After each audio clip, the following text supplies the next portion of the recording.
ಪಶ್ಚಾದುತ ಪೂರ್ಣಾ ಪುರಸ್ತಾತ್ ಉನ್ಮಧ್ಯತಃ ಪೌರ್ಣಮಾಸಿ ಜಿಗಾಯ ತಸ್ಯಾನ್ ದೇವಾ ಅಧಿಸಂವಸಂತಃ ಉತ್ತಮೇನಾಕ ಇಹ ಮಾದಯಂತಾಂ ಪೃಥ್ವೀ ಸುವರ್ಚಾ ಯುವತಿಃ ಸಜೋಷಾಃ ಪೌರ್ಣಮಾಸ್ಯುದಗಾಚ್ಛೋಭಮಾನಾ ಆಪ್ಯಾಯಯಂತಿ ದುರಿತಾನಿ ವಿಶ್ವಾ ಉರುಂದುಹಾಯ ಯಜಮಾನಾಯ ಯಜ್ಞಂ ಶ್ರೀ ಗುರುಭ್ಯೋ ನಮಃ ಹರಿ ಓಂ. ಆತ್ಮೀಯ ಪ್ರಿಯ ಪ್ರೇಕ್ಷಕ ಮಿತ್ರರೇ, ನಿಮ್ಮೆಲ್ಲರ ಜೀವನ ಸುಖಕರ, ಸಮೃದ್ಧಿಕರ, ತೃಪ್ತಿಕರ, ಲಾಭಕರವಾಗಿರಲಿ ಅಂತ ನನ್ನ ಆರಾಧ್ಯ ದೇವಿ ಹೊರನಾಡು ಅನ್ನಪೂರ್ಣೇಶ್ವರಿಯ ಪಾದಗಳಿಗೆ ನಮಸ್ಕರಿಸ್ತಾ, ಪ್ರಿಯ ಪ್ರೇಕ್ಷಕ ಮಿತ್ರರೇ, ವೃಶ್ಚಿಕ ರಾಶಿ 2025 ವರ್ಷ ಭವಿಷ್ಯದ ಬಗ್ಗೆ ಈ ವಿಡಿಯೋಲಿ ನಾವು ಸಂಪೂರ್ಣವಾಗಿ ತಿಳ್ಕೊಳ್ಳೋಣ. ಎಲ್ಲರಿಗೂ ವರ್ಷ ಭವಿಷ್ಯ ಕಾರ್ಯಕ್ರಮಕ್ಕೆ ಆತ್ಮೀಯವಾದಂಥ ಸ್ವಾಗತ. 2025 ಅನ್ನೋದು ನಿಮ್ಮ ಜೀವನದಲ್ಲಿ ಸಂತೋಷ ತರಬೇಕನ್ನುವಂಥದ್ದೇ ಮೂಲ ಉದ್ದೇಶ ಆಗುತ್ತೆ. ಸರಿ, ಈ ವರ್ಷ ಏನೇನು ಬದಲಾವಣೆಗಳಿದೆ? ದೊಡ್ಡ ಬದಲಾವಣೆಗಳು 4 ಗ್ರಹಗಳಲ್ಲಿ ಕಾಣುತ್ತೆ. ಒಂದು, ಮಾರ್ಚ್ ತಿಂಗಳು 28ನೇ ತಾರೀಕು 2025ರಲ್ಲಿ ವೃಶ್ಚಿಕ ರಾಶಿಗೆ ಇದ್ದಂಥ ಅರ್ಧಾಷ್ಟಮ ಶನಿ ಪೂರ್ಣವಾಗಿ ಪಂಚಮ ಶನಿ ಪ್ರಾರಂಭ ಆಗುತ್ತೆ. 2.5 ವರ್ಷ ಪಂಚಮ ಶನಿ ಇರುತ್ತೆ. ಇದೊಂದು ಬದಲಾವಣೆ. ಆದರೆ ಮೇ 15ನೇ ತಾರೀಕು ವೃಶ್ಚಿಕ ರಾಶಿಯವರಿಗೆ ಇದ್ದಂಥ ಗುರುಬಲ ದೂರವಾಗುತ್ತೆ. ಗುರುಬಲ ಹೋಗಿ ಗುರು 8ನೇ ಮನೆಗೆ ಬರ್ತಾರೆ. ಇದು ಅಷ್ಟೊಂದು ಉತ್ತಮವಾಗಿರ್ತಕ್ಕಂಥ ಬದಲಾವಣೆ ಅಲ್ಲ. ಇನ್ನು ರಾಹುಕೇತುಗಳು 6ನೇ ಮನೆ ರಿಟೇಕ್. ಇನ್ನು ರಾಹುಕೇತುಗಳು 5ನೇ ಮನೆಯಲ್ಲಿದ್ದಂಥ ರಾಹು ಮೇ 20ನೇ ತಾರೀಕು 4ನೇ ಮನೆಗೆ ಬರ್ತಾರೆ, ಅಂದರೆ ಸುಖ ಸ್ಥಾನಕ್ಕೆ ಬರ್ತಾರೆ. ಲಾಭಸ್ಥಾನದಲ್ಲಿದ್ದಂಥ ಕೇತು ಅಪ್ರದಕ್ಷಿಣೆಯಾಗಿ ದಶಮ ಸ್ಥಾನ 10ನೇ ಮನೆಗೆ, ಸೂರ್ಯನ ಮನೆಗೆ, ಶತ್ರುವಿನ ಮನೆಗೆ ಬರ್ತಾರೆ. ಇಷ್ಟು ವೃಶ್ಚಿಕ ರಾಶಿಯವರಿಗೆ ಮೇಜರ್ ಬದಲಾವಣೆಗಳು 2025ರಲ್ಲಿ. 2025ರಲ್ಲಿ ಆರೋಗ್ಯ, ಶಿಕ್ಷಣ, ವ್ಯಾಪಾರ, ವೃತ್ತಿ, ಹಣಕಾಸು, ಪ್ರೀತಿ, ಮದುವೆ, ವೈವಾಹಿಕ ಸಂಬಂಧ, ಕುಟುಂಬದ ಜೀವನ, ಆಸ್ತಿ, ಮನೆ ಖರೀದಿ, ವಾಹನಗಳು ಇತ್ಯಾದಿ ವಿಚಾರಗಳ ಬಗ್ಗೆ ನಾವು ಸಂಪೂರ್ಣವಾಗಿ ವಿಶ್ಲೇಷಣೆ ಮಾಡೋಣ. ಮೊದಲಿಗೆ ಆರೋಗ್ಯ ವಿಚಾರವನ್ನು ನಾನು ತಗೊಳ್ತೀನಿ. ವೃಶ್ಚಿಕ ರಾಶಿಯವರಿಗೆ 2025ರಲ್ಲಿ ಆರೋಗ್ಯ ಮಿಶ್ರ ಫಲದಾಯಕ, ಉತ್ತಮ ಆರೋಗ್ಯ ಅನ್ನುವಂಥದ್ದು ಕಾಣ್ತಾ ಇಲ್ಲ. ಯಾಕೆ ಉತ್ತಮ ಆರೋಗ್ಯ ಕಾಣ್ತಾ ಇಲ್ಲ ಅಂತಂದರೆ, ಒಂದು ಕಡೆ ರಾಹು 4ನೇ ಮನೆಗೆ ಬರ್ತಾರೆ, ಇನ್ನೊಂದು ಕಡೆ ಪಂಚಮ ಶನಿ ಪ್ರಭಾವ, ಮತ್ತೊಂದು ಕಡೆ ಕೇತು ಶತ್ರುಸ್ಥಾನಕ್ಕೆ ಬರ್ತಾರೆ, ಮಗದೊಂದು ಕಡೆ ಗುರುವಿನ ಬಲ ದೂರವಾಗಿ ರಂಧ್ರಸ್ಥಾನ 8ಮ ಸ್ಥಾನಕ್ಕೆ ಬರ್ತಾರೆ. ಈ 4 ಕೂಡ ನೆಗೆಟಿವ್ ಆಗಿ ಪರಿವರ್ತನೆ ಆಗುತ್ತೆ. ಏನೇನು ವೃಶ್ಚಿಕ ರಾಶಿಯವರಿಗೆ ಮಿಶ್ರ ಫಲ, ಆರೋಗ್ಯದ ದೃಷ್ಟಿಯಿಂದ ಇದು ಉತ್ತಮ ಅಲ್ಲ. ಸೊಂಟ ಸಂಬಂಧಪಟ್ಟಂಥದ್ದು, ಮತ್ತು ರಕ್ತದೊತ್ತಡ BP ಸಂಬಂಧಪಟ್ಟಂಥ ಸಮಸ್ಯೆ, ಮತ್ತು ಮೆದುಳು, ತಲೆನೋವು, ಕತ್ತಿಂದ ಮೇಲ್ಗಡೆಗೆ ಸಂಬಂಧಪಟ್ಟಂಥ ತೊಂದರೆಗಳು ಬರುವಂಥ ಸಾಧ್ಯತೆಗಳು ಜಾಸ್ತಿ. ಮೂಗಿನ ಸಮಸ್ಯೆ, ಮೂಗಿನ ಸರ್ಜರಿ, ಆಪರೇಷನ್ಸ್ ಎಲ್ಲ ಆಗುವಂಥ ಸಾಧ್ಯತೆಗಳು ವೃಶ್ಚಿಕ ರಾಶಿಯವರಿಗೆ ಹೆಚ್ಚು ಕಾಣ್ತಾ ಇದೆ. ಜನವರಿಯಿಂದ ಮಾರ್ಚ್ವರೆಗೂ ಓಕೆ ಗುರುಬಲ ಇದೆ, ಅದಾದಮೇಲೆ ಮಾರ್ಚಿಂದ ಮೇ 15ವರೆಗೂ ಗುರುಬಲ ಇದೆ, ಹೆಂಗೋ ನಡ್ಕೊಂಡು ಹೋಗ್ಬಿಡುತ್ತೆ. ಅದೇ ಮೇ 15 ನಂತರ ಸ್ವಲ್ಪ ಆರೋಗ್ಯ ವಿಚಾರದಲ್ಲಿ ಏರಿಳಿತಗಳು ಜಾಸ್ತಿ ಇರುತ್ತೆ. ಜೊತೆಗೆ 4ನೇ ಮನೆ ರಾಹು ಬರೋದ್ರಿಂದ ಕೂಡ ಅಷ್ಟೊಂದೇನು ಉತ್ತಮವಾದಂಥ ಫಲ ಕಾಣ್ತಾ ಇಲ್ಲ. ಹಿಂದಿನ ಕಾಯಿಲೆಗಳೇನಾದರೂ ಇದ್ದರೆ ಅದು ಉಲ್ಬಣವಾಗುತ್ತೆ, ಜಾಸ್ತಿ ಆಗುತ್ತೆ, ಅದರಿಂದ ಸ್ವಲ್ಪ ಸಮಸ್ಯೆಗಳು ಉತ್ಪತ್ತಿ ಆಗುತ್ತೆ. ಹೊಸ ಸಮಸ್ಯೆಗಳು ಕೂಡ ಬರಬಹುದು. ಹೊಟ್ಟೆ ಸಂಬಂಧಪಟ್ಟಂಥದ್ದು, ಜೀರ್ಣಕ್ರಿಯೆ ಸಂಬಂಧಪಟ್ಟಂಥ ಸಮಸ್ಯೆಗಳು, ಆಸಿಡ್ ರಿಫ್ಲೆಕ್ಷನ್ ಅಂದರೆ ಹುಳಿ ತೇಗು ಬರುವಂಥದ್ದು, ಸ್ವಲ್ಪ ಎದೆ ಉರಿ ಬರುವಂಥ ಸಾಧ್ಯತೆಗಳು ಹೆಚ್ಚಾಗಿ ಕಾಣ್ಬೋದು. ಸಾಧ್ಯವಾದಷ್ಟು ಹೊಟ್ಟೆ ಸಂಬಂಧಪಟ್ಟದ್ದು, ಜೀರ್ಣಕ್ರಿಯೆ ಹಾಗೂ ತಲೆಗೆ ಸಂಬಂಧಪಟ್ಟಂಥ ಸಮಸ್ಯೆಗಳೇನು ಬರದೇ ಇದ್ದ ಹಾಗೆ ನೀವು ಬ್ಯಾಲೆನ್ಸ್ ಮಾಡಬೇಕು. ಸದಾಕಾಲ ದೇಹವನ್ನು ಬಿಸಿಯಾಗಿ ಬೆಚ್ಚಗೆ ಇಟ್ಕೊಳ್ಬೇಕು. ಶೀತಕ್ಕೆ ನಿಮ್ಮ ದೇಹವನ್ನು ಎಕ್ಸ್ಪೋಸ್ ಮಾಡಬೇಡಿ. ಇದು ತುಂಬ ಮುಖ್ಯ. ಸಾಧ್ಯವಾದಷ್ಟು ಮೆಡಿಟೇಷನನ್ನು ಮಾಡಿ, ಸೂರ್ಯ ನಮಸ್ಕಾರವನ್ನು ಮಾಡಿ, ಆದಿತ್ಯ ಹೃದಯವನ್ನು ಕೇಳಿ, ಸೂರ್ಯನ ಬಿಸಿಲನ್ನು ತಗೊಳ್ಳಿ, ಸೂರ್ಯನಿಗೆ ಹೆಚ್ಚು ಪೂಜೆಯನ್ನು ಮಾಡೋದ್ರಿಂದ, ಗೋಧಿ ಮತ್ತು ರವೆಯನ್ನು ಹೆಚ್ಚು ಸೇವನೆ ಮಾಡೋದ್ರಿಂದ, ಗೋಧಿ ಮತ್ತು ರವೆಯನ್ನು ದಾನ ಮಾಡೋದ್ರಿಂದ ನಿಮ್ಗೆ ಆರೋಗ್ಯ ಸಾಧಾರಣವಾಗಿ ಒಂದು ಬ್ಯಾಲೆನ್ಸ್ಡ್ ಆಗಿ ರೀತಿಯಲ್ಲಿ ಬರ್ಬೋದು. ಏನೇ ಆದರೂ ಕೂಡ ಮೇ 15ರವರೆಗೂ ಕೂಡ ಬ್ಯಾಲೆನ್ಸ್ ಆಗಿರುತ್ತೆ. ಅದಾದಮೇಲೆ ಸ್ವಲ್ಪ ಸಮಸ್ಯೆಗಳು ಬರ್ಬೋದು. ಎಚ್ಚರವಾಗಿರ್ತಕ್ಕಂಥದ್ದು ಉತ್ತಮ. ಇನ್ನು ಶಿಕ್ಷಣದ ವಿಚಾರ, ಶಿಕ್ಷಣ ವಿಚಾರದಲ್ಲಿ ಕೂಡ ಸಾಧಾರಣ ಫಲವನ್ನು ನಾವು ಎದುರಿಸಬಹುದು. ಅಂದರೆ ಈ ವರ್ಷ ಈ ಮಾರ್ಚ್ ಸಂದರ್ಭದಲ್ಲಿ ಬರೆಯುವಂಥ ಎಕ್ಸಾಮ್ಗಳೇನಿದೆ ಅಥವಾ ಜನವರಿಯಿಂದ ಮೇ 15ರವರೆಗೂ ಬರೆಯುವಂಥ ಎಕ್ಸಾಮ್ಗಳೆಲ್ಲದಕ್ಕೂ ಕೂಡ ಗುರುವಿನ ಬಲ ಇರೋದ್ರಿಂದ ನೀವು ಕಾಂಪಿಟೇಟಿವ್ ತಗೊಳ್ಳಿ ಅಥವಾ ಯಾವುದಾದ್ರು ಸ್ಪರ್ಧಾತ್ಮಕ ವಿಚಾರಗಳಿರಲಿ, SSLC ಎಕ್ಸಾಮ್ ಇರಲಿ, ಸೆಕೆಂಡ್ PUC ಎಕ್ಸಾಮ್ ಇರಲಿ ಅಥವಾ ವಿದೇಶಿ ವಿದ್ಯಾಭ್ಯಾಸ ಸಂಬಂಧಪಟ್ಟದ್ದಿರಲಿ, ಎಲ್ಲವನ್ನ ಮೇ 15ರ ಒಳಗೆ ಪರಿಪೂರ್ಣ ಮಾಡ್ಕೊಳ್ತಕ್ಕಂಥದ್ದು ಉತ್ತಮ. ಅದಾದ ನಂತರ ಸ್ವಲ್ಪ ವಿಳಂಬ ಆಗುವಂಥದ್ದು, ಸ್ವಲ್ಪ ನೆಗೆಟಿವಿಟಿ ಆಗುವಂಥ ಸಾಧ್ಯತೆಗಳು ಹೆಚ್ಚಾಗಿರೋದ್ರಿಂದ ಸ್ವಲ್ಪ ಜಾಗೃತೆ ವಹಿಸಬೇಕು. ಈವನ್ ನಿಮಗೆ ರಾಹು ಕೂಡ ನಿಮಗೆ ಸಪೋರ್ಟ್ ಮಾಡೋದಿಲ್ಲ. ವೈದ್ಯಕೀಯ ಶಿಕ್ಷಣ ಸಂಬಂಧಪಟ್ಟಂಥ ವಿಚಾರದಲ್ಲಿ ಬಿಟ್ಟರೆ ಇನ್ನು ಯಾವ ಶಿಕ್ಷಣಕ್ಕೂ ಕೂಡ ನಿಮಗೆ ಈ ವರ್ಷ ಹೆಚ್ಚು ಸಪೋರ್ಟ್ ಸಿಗಲ್ಲ ಮೇ 15ರ ನಂತರ. ಆದಷ್ಟು ವಿದ್ಯಾಭ್ಯಾಸದ ಕಡೆ ಹೆಚ್ಚು ಗಮನ ಕೊಡಿ. ನಿಮ್ಮ ಒಂದು ಸಂಪೂರ್ಣವಾದಂಥ ವಿದ್ಯಾಭ್ಯಾಸವನ್ನು ತೊಡಗಿಸ್ಕೊಳ್ಳಿ. ಒಂದು 2-3 ಗಂಟೆಗಳು ಓದ್ತಾ ಇದ್ದರೆ ಅದನ್ನು ಹಾಗೆ ಡಬಲ್ ಮಾಡಿ ಒಂದು 6-7 ಗಂಟೆಗಳು ಓದುವಂಥದ್ದು ರೀತಿ ತಗೊಳ್ಳಿ. ಸಾಧ್ಯವಾದಷ್ಟು ಸರಸ್ವತಿ ಆರಾಧನೆ ಮಾಡುವಂಥದ್ದು, ಗುರು ದಕ್ಷಿಣಾಮೂರ್ತಿಯನ್ನು ಆರಾಧನೆ ಮಾಡುವಂಥದ್ದು ಹೆಚ್ಚು ಮಾಡುವಂಥದ್ದು ಉತ್ತಮ. ಉತ್ತಮ ಫಲಿತಾಂಶ ಬೇಕು ಅಂದರೆ ಸಿಕ್ಕಾಪಟ್ಟೆ ಶ್ರಮ ಪಡಬೇಕು. ಶ್ರಮ ಇಲ್ಲದೆ ಈ ವರ್ಷದಲ್ಲಿ ವಿದ್ಯಾಭ್ಯಾಸ ಪರಿಪೂರ್ಣ ಆಗೋ ಸಾಧ್ಯತೆಗಳು, ಲಕ್ಷಣಗಳು ಹೆಚ್ಚು ಕಾಣ್ತಾ ಇಲ್ಲ. ಹಾಗಾಗಿ ಈ ವರ್ಷ ಸ್ವಲ್ಪ ದುರ್ಬಲವಾಗಿರೋದ್ರಿಂದ ಹೆಚ್ಚು ಗುರುಗಳ ಆರಾಧನೆ ಮತ್ತು ಶಿಕ್ಷಣಕ್ಕೆ ಸಂಬಂಧಪಟ್ಟಂಥ ಸೀರಿಯಸ್ ಆದಂಥ ವಿದ್ಯಾಭ್ಯಾಸ ನಿಮಗೆ ಬಹಳ ಉತ್ತಮವಾಗಿರುತ್ತೆ ವೃಶ್ಚಿಕ ರಾಶಿಯವರಿಗೆ. ಇನ್ನು ವ್ಯಾಪಾರದಲ್ಲಿ ಮಿಶ್ರ ಅದೃಷ್ಟವನ್ನು ತರಬಹುದು. ಈ ಕಡೆ ತುಂಬ ಉತ್ತಮನೂ ಇಲ್ಲ, ಈ ಕಡೆ ಅಧಮನೂ ಇಲ್ಲ, ಬ್ಯಾಲೆನ್ಸ್ಡ್ ಆಗಿರುತ್ತೆ. ಸಕಾರಾತ್ಮಕವಾದ ಪರಿಣಾಮ ನಿಮಗೆ ಬೇಕು ಅಂತಂದರೆ ಗುರುಬಲ ಇರೋವರೆಗೂ ಮಾತ್ರ ಸಿಗುತ್ತೆ. ಹಾಗಾಗಿ ಮೊದಲಾರ್ಧ ಅಂದರೆ ಮೊದಲು 6 ತಿಂಗಳು ಏನಿದೆ, ಈ 6 ತಿಂಗಳಲ್ಲಿ ಆಗುವಂಥ ವ್ಯಾಪಾರವನ್ನು ನೀವು ಲಾಭದಲ್ಲಿ ಮುಗಿಸ್ಕೋತೀರಾ. ಆ ಲಾಭವನ್ನು ಎತ್ತಿಟ್ಟು ಸ್ವಲ್ಪ ಮಟ್ಟಿಗೆ ಲಾಭದ ಫಲಿತಾಂಶಗಳನ್ನು ನಿಮ್ಮ ಫ್ಯೂಚರ್ ಲೈಫ್ಗೆ ಪ್ಲಾನ್ ಮಾಡೋದು ಉತ್ತಮ. ಮೇ 15ರ ನಂತರ ಸ್ವಲ್ಪ ನಷ್ಟ ಆಗುವಂಥ ಸಾಧ್ಯತೆ, ವ್ಯಾಪಾರದಲ್ಲಿ ತೊಂದರೆಗಳಾಗುವಂಥ ಸಾಧ್ಯತೆ ಇರೋದ್ರಿಂದ ಮೊದಲಾಗುವಂತಹ ಲಾಭದಿಂದ ಮೇ 15ರ ನಂತರ ಬ್ಯಾಲೆನ್ಸ್ ಮಾಡ್ಕೊಳ್ಳೋಕ್ಕೆ ಪ್ರಯತ್ನ ಪಡಲಿದ್ದು ಉತ್ತಮ. ಏನಾದರೂ ಹೊಸ ವ್ಯಾಪಾರ ಶುರು ಮಾಡಬೇಕು ಅಂದರೆ ಮೇ 15ರ ಒಳಗೆ ಮಾಡಿ. ಅದಾದಮೇಲೆ ಹೊಸ ವ್ಯಾಪಾರ ಅಥವಾ ಬಿಸ್ನೆಸ್ ಎಕ್ಸ್ಪ್ಯಾನ್ಷನ್ನು, ಬ್ರಾಂಚಸ್ ಓಪನ್ ಮಾಡೋದು, ಈ ಥರದ್ದು ಯಾವುದು ಮಾಡೋಕ್ಕೆ ಹೋಗಬೇಡಿ. ಹಾಗೇನಾದರೂ ಮಾಡಲೇಬೇಕು ಅಂದರೆ ನಿಮ್ಮ ಮೂಲ ಜಾತಕವನ್ನು ಒಮ್ಮೆ ನುರಿತ ಜ್ಯೋತಿಷ್ಯರಿಗೆ ತೋರಿಸ್ಕೊಂಡು ವೇದಿಕ್ ಅಸ್ಟ್ರಾಲಜಿ, ಹೈಯರ್ ಅಸ್ಟ್ರಾಲಜಿ ಪ್ರಿಡಿಕ್ಷನ್ಸನ್ನು ಮಾಡಿಸ್ಕೊಂಡು ಮಾಡ್ಬೋದಾ ಬೇಡ ಅಂತ ಡಿಸೈಡ್ ಮಾಡಿಕೊಂಡು, ಮಾಡಬೇಕಾದ್ರೆ ಏನಾದರೂ ಪರಿಹಾರಗಳಿದೆಯಾ ಅಂತ ತಿಳ್ಕೊಂಡು ಮಾಡುವಂಥದ್ದು ಭಾಳ ಉತ್ತಮ. ರಾಹುವಿನ ಸ್ಥಾನ ನಿಮಗೆ ಬದಲಾವಣೆಯಿಂದ ಸ್ವಲ್ಪ ನೆಗೆಟಿವ್ ತರುತ್ತೆ. ಕೇತುವಿನ ಸ್ಥಾನದ ನೆಗೆಟಿವ್ ಕೂಡ ನಿಮಗೆ ಹೆಚ್ಚು ತರೋದ್ರಿಂದ ಸ್ವಲ್ಪ ಹುಷಾರಾಗಿರಿ. ಪೂಜೆ ಸಂಬಂಧಪಟ್ಟಂಥದ್ದು, ಗ್ರಂಥಿಗೆ ಅಂಗಡಿ, ಈ ಥರ ಸಂಬಂಧಪಟ್ಟಂಥದ್ದು, ವಸ್ತ್ರ ವ್ಯಾಪಾರ, ಇದರಲ್ಲೆಲ್ಲ ತುಂಬ ಚೆನ್ನಾಗಿರುತ್ತೆ. ಕೆಲವೊಂದು ನಿರ್ಧಾರಗಳನ್ನು ತೆಗೆದುಕೊಳ್ಬೇಕಾದ್ರೆ ಮಾರ್ಗದರ್ಶಕರು, ಹಿರಿಯರು ಇವ್ರ ಹತ್ರ ಎಲ್ಲ ಚರ್ಚೆ ಮಾಡಿ ಆಮೇಲೆ ತಗೊಳ್ಳಿ. ಯಾವುದೇ ಕಾರಣಕ್ಕೂ ಕೂಡ ನೀವು ಬಂಡವಾಳನ ಹಾಕಿ ಲಾಸ್ ಮಾಡ್ಕೊಳ್ಳುವಂಥದ್ದು ಖಂಡಿತ ಬೇಡ. ಲಾಸ್ ಮಾಡಿಕೊಂಡ್ರೆ ಖಂಡಿತ ನಿಮಗೆ ಮುಂದಕ್ಕೆ ಸಮಸ್ಯೆ ಆಗಿ ದೊಡ್ಡ ಸವಾಲುಗಳು ಎದುರಿಸಬೇಕಾಗಿ ಬರುತ್ತೆ. ಅದರಿಂದ ಸ್ಟ್ರೆಸ್ ಜಾಸ್ತಿ ಆಗಿ ಸಾಲ ಜಾಸ್ತಿ ಆಗುವಂಥ ಸಾಧ್ಯತೆಗಳಿರುತ್ತೆ. ಹಾಗಾಗಿ ವ್ಯಾಪಾರದಲ್ಲಿ ಸ್ವಲ್ಪ ಎಚ್ಚರವಾಗಿರಿ. ಮೇ 15ರವರೆಗೂ ಆಗುವಂಥ ವ್ಯಾಪಾರದಲ್ಲಿ ನಿಮಗೆ ಅಭಿವೃದ್ಧಿ ಇರುತ್ತೆ. ತದನಂತರ ಗಣನೀಯವಾಗಿ ಕಡಿಮೆ ಆಗೋದ್ರಿಂದ ಸ್ವಲ್ಪ ಎಚ್ಚರವಾಗಿರ್ತಕ್ಕಂಥದ್ದು ಉತ್ತಮ.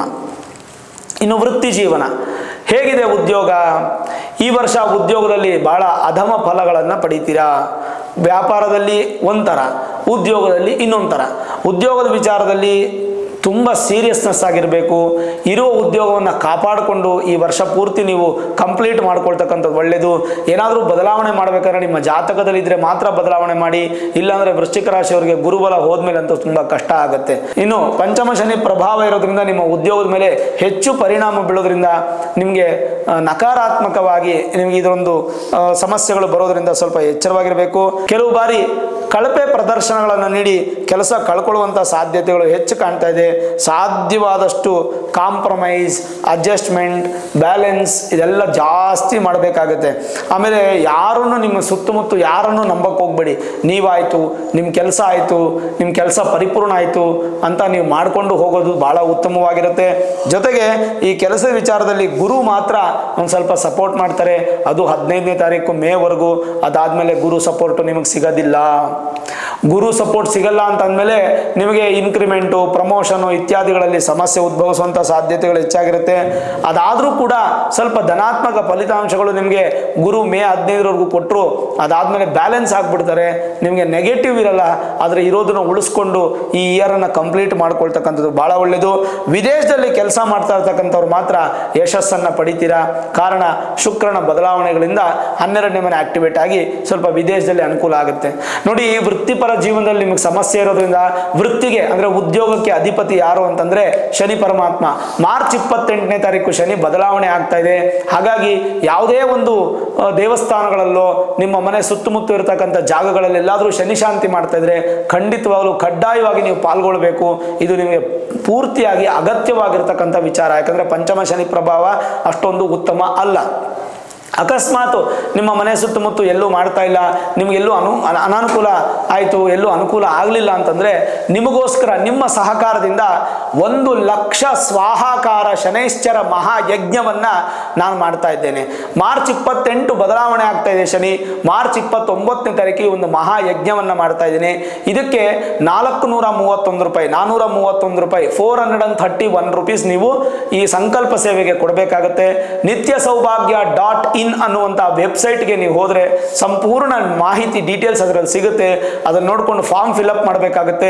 ನಿಮ್ಮ ಗೋತ್ರ, ನಕ್ಷತ್ರ, ರಾಶಿ, ಹೆಸರು, ನಿಮ್ಮ ಪಿನ್ ಕೋಡ್ ಸಮೇತವಾಗಿ ಅಡ್ರೆಸ್ಸನ್ನು ಅದರಲ್ಲಿ ಕ್ಲಿಯರ್ ಆಗಿ ಮೆನ್ಷನ್ ಮಾಡಬೇಕಾಗುತ್ತೆ.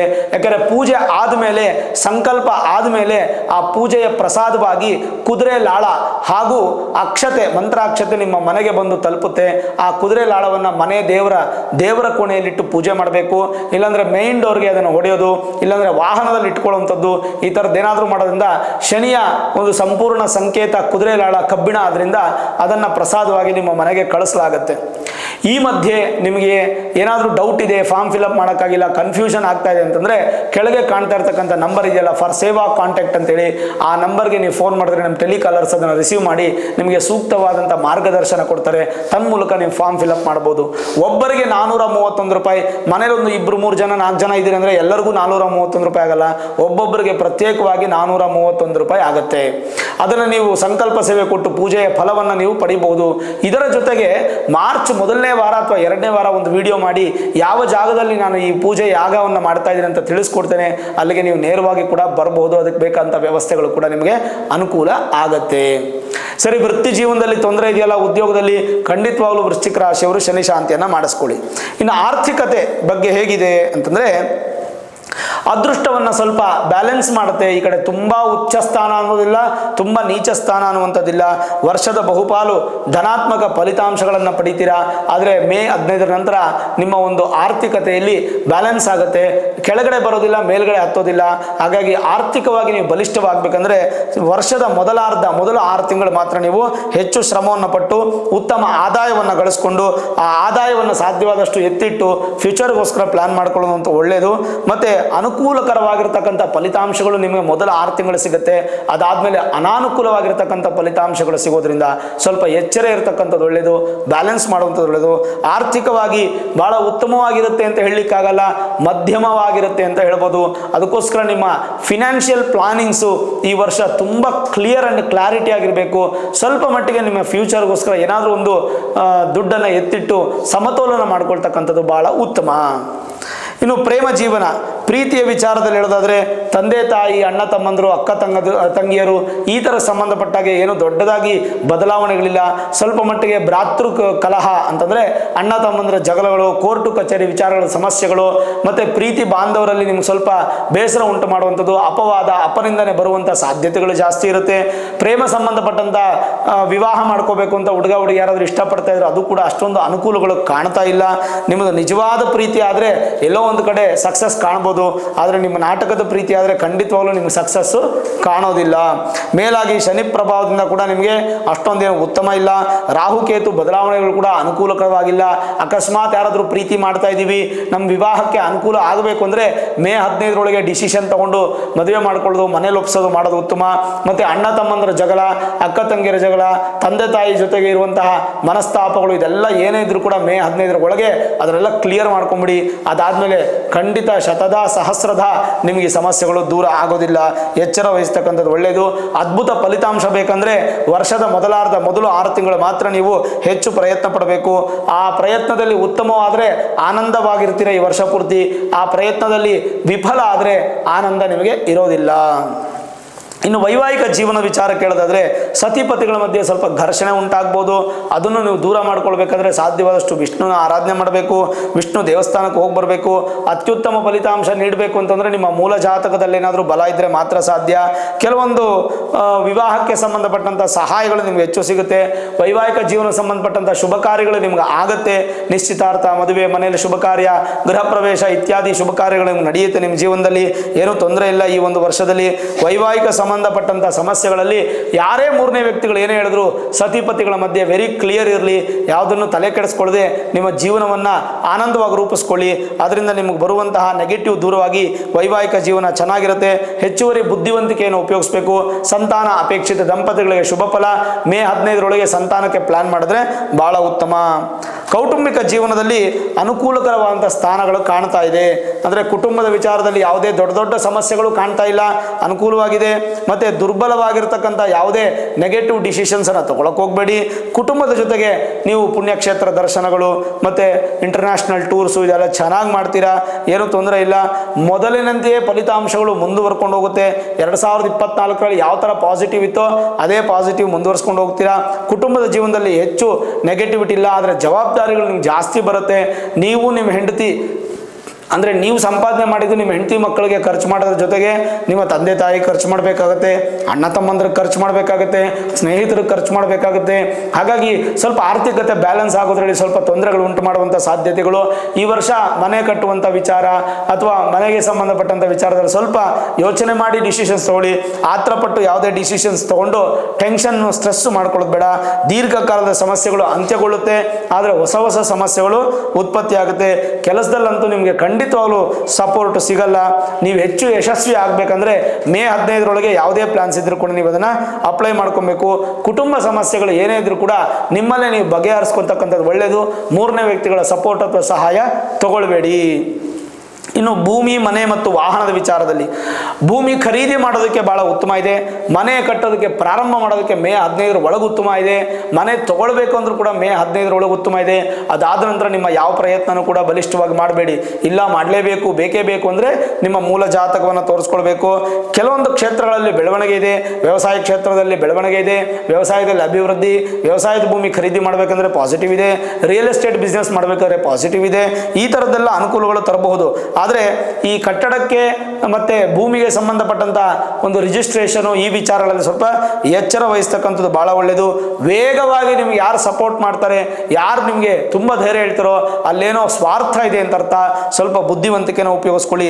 ಉತ್ತಮ ಹೊಂದಾಣಿಕೆ ನಿಮಗೆ ಗಮನಾರ್ಹವಾದ ರೀತಿಯಲ್ಲಿ ಕಾಣಬಹುದು. ಆ ಹೊಂದಾಣಿಕೆ ನಿಮಗೆ ಮೇ 15ರ ಒಳಗೆ ಮಾತ್ರ. ಅದಾದಮೇಲೆ ಉತ್ತಮ ಫಲಿತಾಂಶ ನಿಮಗೆ ಸಿಗೋದಿಲ್ಲ. ಏಪ್ರಿಲ್ ಪ್ರಾರಂಭದಿಂದ ಅಂದರೆ ಏಪ್ರಿಲ್ 1ನೇ ತಾರೀಕಿನ ಅಂದರೆ ಮಾರ್ಚ್ 28ನೇ ತಾರೀಕಿಂದ ಮೇ 15ವರೆಗೂ ಅಂದರೆ ಈ 47 ದಿನಗಳು ಅತ್ಯುತ್ತಮವಾದ ಕಾಲ ಅಂತ ಹೇಳ್ಬೋದು. ಆ 47 ಡೇಸನ್ನು ನೀವು ಈ ವರ್ಷದಲ್ಲಿ ಒಂಥರ ಗೋಲ್ಡನ್ ಪೀರಿಯಡ್ ಅಂತ ತಗೊಳ್ಬೋದು. ಆ ಸಮಯದಲ್ಲಿ ನೀವೇನೇ ಮಾಡಿದ್ರೂ ಕೂಡ ಹೆಚ್ಚು ಸಕ್ಸಸ್ಸನ್ನು ಕಾಣ್ಬೋದು.